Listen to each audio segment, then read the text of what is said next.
नमस्कार, मैं रचना Sharma. चढ़दीगला dam TV देख रहे सभी दर्शकों का स्वागत करती हूं। आप देख रहे हैं हरियाणा के समाचार। समाचारों की शुरुआत से पहले एक नजर आज की मुख्य सुर्खियों पर।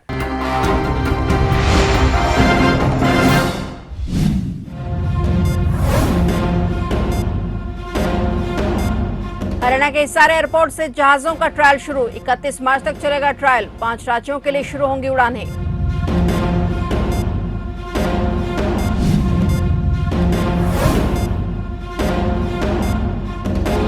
पूर्व सीएम भूपेंद्र सिंह हुड्डा को बड़ी राहत। हुड्डा की जमानत नहीं होगी रद्द। हाईकोर्ट ने खारिज की ईडी की याचिका।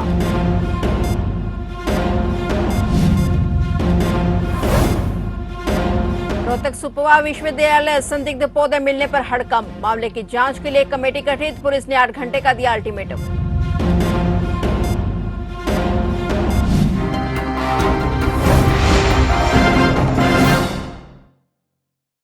और अब समाचार विस्तार से। हरियाणा में हिसार के महाराजा अग्रसेन एयरपोर्ट पर आज से एयरलाइंस एयर ने ट्रायल शुरू कर दिया है और यह ट्रायल 31 मार्च तक चलेगा। एयरपोर्ट अथॉरिटी ऑफ इंडिया ने इसकी अनुमति दे दी है। ट्रायल के बाद हिसार से 5 राज्यों के लिए उड़ानें शुरू हो जाएंगी। पीएम नरेंद्र मोदी 14 अप्रैल को एयरपोर्ट का वीडियो कॉन्फ्रेंसिंग के जरिए उद्घाटन कर सकते हैं। वे हरियाणा में आएंगे और कई परियोजनाओं का शिलान्यास करेंगे। एयरपोर्ट से पहली फ्लाइट श्री राम के धाम अयोध्या जाएगी और इसके अलावा जम्मू, जयपुर, दिल्ली और अहमदाबाद के लिए उड़ानें शुरू होंगी। बता दें कि हिसार एयरपोर्ट का दूसरे चरण का काम पूरा हो चुका है। यहाँ इंटरनेशनल स्तर का 10,000 फीट का रनवे तैयार है। ट्रायल लेने वाले एयरलाइंस एयर यहाँ रनवे की क्षमता जांचेंगी और यहाँ पर 503 करोड़ रुपए की लागत से बड़ा पैसेंजर टर्मिनल तैयार किया जा रहा है।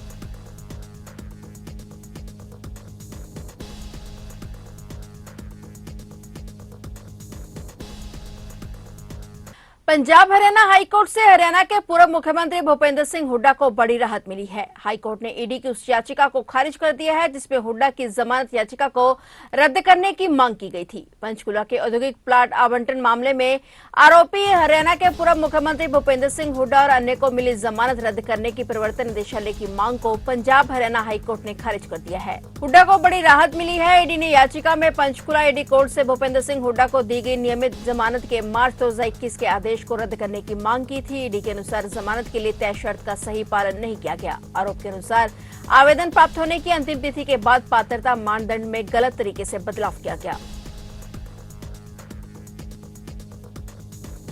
रोहतक में दादा लक्ष्मीचंद राज्य प्रदर्शन एवं दृश्य कला विश्वविद्यालय के एक प्रजाति विशेष के पौधे मिलने से हड़का मच गया है। छात्रों द्वारा पौधों की प्राकृतिक पर संदेह जताने के बाद विश्वविद्यालय प्रशासन ने मामले की जांच के लिए कमेटी गठित कर दी है। शिकायतकर्ताओं का दावा है कि ये पौधे नशे से संबंधित हो सकते हैं और उनकी विस्तृत जांच करवाई जानी चाहिए। विश्वविद्यालय के dean student welfare office visual art विभाग के सामने बने पार्क और नर्सरी में ये संदिग्ध पौधे पाए गए हैं। छात्रों ने मांग की है कि इस मामले की जांच नारकोटिक्स विभाग से करवाई जाए और तुरंत एफआईआर दर्ज करवाई जाए। छात्रों का आरोप है कि यह कार्य किसी एक व्यक्ति का नहीं हो सकता बल्कि इसमें विश्वविद्यालय के उच्च अधिकारियों की मिलीभगत भी हो सकती है। उनका कहना है कि इससे विश्वविद्यालय की छवि धूमिल हो रही है और सख्त कार्रवाई की आवश्यकता है। पुलिस विभाग की ओर से भी विवि प्रशासन से 8 घंटे के अंदर जवाब मांगा गया है। रिपोर्ट आने के बाद पुलिस जांच में जुट गई है। हरियाणा के परिवहन मंत्री अनिल विज ने कहा कि पुराने बस स्टैंड पानीपत में इलेक्ट्रिक बस डिपो निर्माणाधीन है जो कि जुलाई 2025 तक इसके तैयार होने की संभावना है। डिपो के तैयार होने के बाद शेष सभी 45 इलेक्ट्रिक बसें संचालित कर दी जाएंगी। वे चंडीगढ़ में हरियाणा विधानसभा में चल रहे बजट सत्र में लगाए गए एक प्रश्न का उत्तर दे रहे थे। इसके अलावा ऊर्जा परिवहन एवं श्रम मंत्री अनिल विज ने बजट सत्र के दौरान मुख्यमंत्री, विधानसभा के सभी सदस्यों और मीडिया के साथियों से अनुरोध करते हुए कहा कि वे एक दिन अंबाला में बनाए जा रहे आजादी की पहली लड़ाई के शहीद स्मारक को देखें कि हम एशिया का सबसे बड़ा शहीद स्मारक बना रहे हैं। उन्होंने कहा कि स्मारक पर 550 करोड़ रुपए से ज्यादा की राशि खर्च की जा रही है। अध्यक्ष महोदय, जी श्रीमान महोदय, पुराने बस स्टैंड पानीपत में इलेक्ट्रिक बस डिपो निर्माणाधीन है जो कि जुलाई 2025 तक इसके तैयार होने की संभावना है। डिपो के विकास होने के बाद शेष बसों को भी संचालित किया जाएगा। माननीय अध्यक्ष जी, मंत्री जी का बहुत बहुत धन्यवाद। मंत्री महोदय ने हालांकि इस विषय से हटकर अलग से प्रश्न लगाया है। मैं इनको ये आश्वासन देना चाहता हूँ कि नियमों के तहत जो भी कार्रवाई हो सकती है वो हम करेंगे। स्मारक बन रहा है उसकी बात की है, मैं चाहता हूं कि मैं थोड़ा सा उसके बारे में बता दूं। 1857 की आज़ादी की जो पहली लड़ाई हुई है, उसकी याद में अम्बाला में लगभग 550 करोड़ रुपए की लागत से एशिया का सबसे बड़ा स्मारक वहां पर बनाया जा रहा है। और उस स्मारक में जो आदरणीय सदस्य की बात है राव तुलाराम जी के बारे में, उनके बारे में भी दिखाया जा रहा है।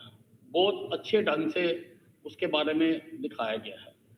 उस स्मारक में हिंदुस्तान में जहां जहां पर 1857 की लड़ाई हुई, चाहे झांसी की रानी लड़ी, चाहे तांत्या टोपे लड़े, चाहे जहां जहां पर भी हुई, गुजरात में हुई, हैदराबाद में हुई, आगरा में हुई लड़ाई, हरियाणा में हुई, मेरठ में हुई, पानीपत में हुई, अहीरवाल में हुई, सर वो सारे लाइव क्रिएट किए जा रहे हैं। मैंने अभी मुख्यमंत्री साहब जी से भी रिक्वेस्ट की है कि वो आके एक दिन उसको देखें, और मैं सभी सदस्यों से भी रिक्वेस्ट करना चाहता हूं कि हो सके तो आप भी सारे साथ आए। हरियाणा के फरीदाबाद में महिला डॉक्टर की हत्या का मामला सामने आया है। हत्या का आरोप पति और देवर पर लगा है। करीब 10 घंटे तक महिला डॉक्टर का शव कमरे में पड़ा रहा। फिलहाल पुलिस ने शव को कब्जे में लेकर जांच शुरू कर दी है। जानकारी के अनुसार वल्लभगढ़ के विष्णु कॉलोनी में रहने वाली एक महिला डॉक्टर के पति और देवर ने चाकू से गोदकर हत्या कर दी। 34 वर्षीय डॉक्टर प्रियंका की उनके क्लिनिक के ऊपर स्थित कमरे में हत्या की गई। परिजनों का आरोप है कि हत्या के बाद शव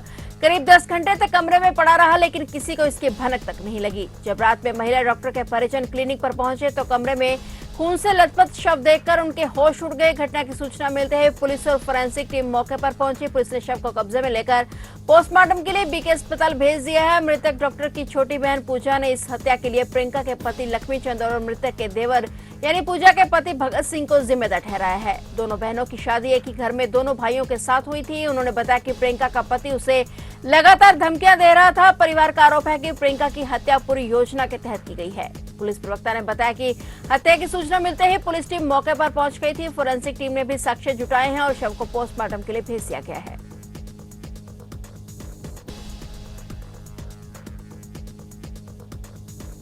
हरियाणा के कुरुक्षेत्र में नकली नोट गिरोह का बड़ा खुलासा हुआ है। पुलिस ने गुप्त सूचना के आधार पर शाहबाद की अनाज मंडी से 3 लोगों को गिरफ्तार किया, जिनमें इस गिरोह का सरगना संजीव उर्फ रिंकू, शैंकी और राहुल शामिल हैं। संजीव पहले भी इसी अपराध में 2016 में गिरफ्तार हुआ था और 5 साल की सजा काट चुका था, लेकिन जेल से छूटने के बाद उसने फिर से नकली नोट का धंधा शुरू कर दिया। इस बार आरोपियों ने नोट डबल करने के नाम पर लोगों को ठगने की चाल चली। वे लोगों को असली नोट के बदले डबल नकली नोट देने का झांसा देते थे। असली नोटों को चेकिंग के बहाने नकली बताकर खुद रख लेते थे और फरार हो जाते थे। चूंकि पीड़ितों के पास खुद नकली नोट रखने का डर था, इसलिए वे पुलिस में शिकायत करने से बचते थे। पुलिस ने जाल बिछाकर तीनों को रंगे हाथ पकड़ लिया है। उनके पास से नकली नोट बनाने की मशीन, प्रिंटर, कार और अन्य सामग्री बरामद की गई है। फिलहाल पुलिस यह जांच कर रही है कि इन लोगों ने अब तक कितने लोगों को ठगा और कहां-कहां नकली नोट चलाए।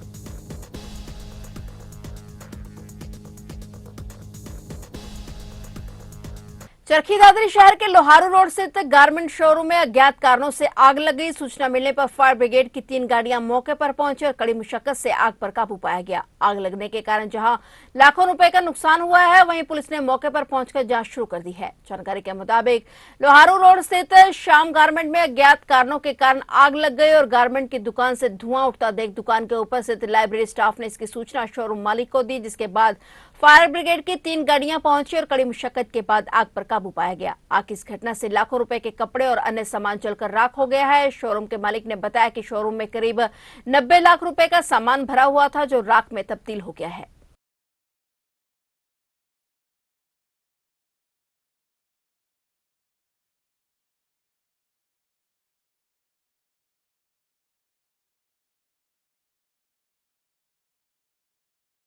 अंबाला के बलदेव नगर इलाके में अलग तरीके की चोरी का मामला सामने आया है, जहां एक चोर सफेद रंग की पुरानी एक्टिवा पर आता है और घर के बाहर खड़ी काले रंग की नई एक्टिवा चुरा कर ले जाता है। इस मामले में फिलहाल पुलिस जांच में जुट गई है और हर पहलू से जांच की जा रही है। इस बारे में बलदेव नगर के लोगों ने बताया कि इससे पहले भी बलदेव नगर में कई बार चोरियां हो चुकी हैं, लेकिन ये चोरी की घटना कुछ अलग है। फिलहाल इस घटना की शिकायत पुलिस को सौंप दी गई है और उन्होंने पुलिस प्रशासन से जल्द एक्टिवा ढूंढने की गुहार लगाई है।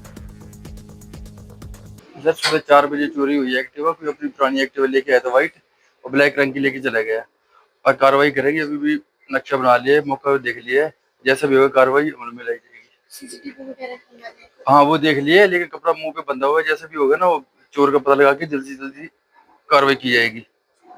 फिलहाल हरियाणा के समाचारों में इतना ही, और नए समाचारों के साथ फिर से हाजिर होंगे। तब तक के लिए देखते रहिए चढ़ती कला टाइम टीवी और मुझे दीजिए इजाजत। धन्यवाद।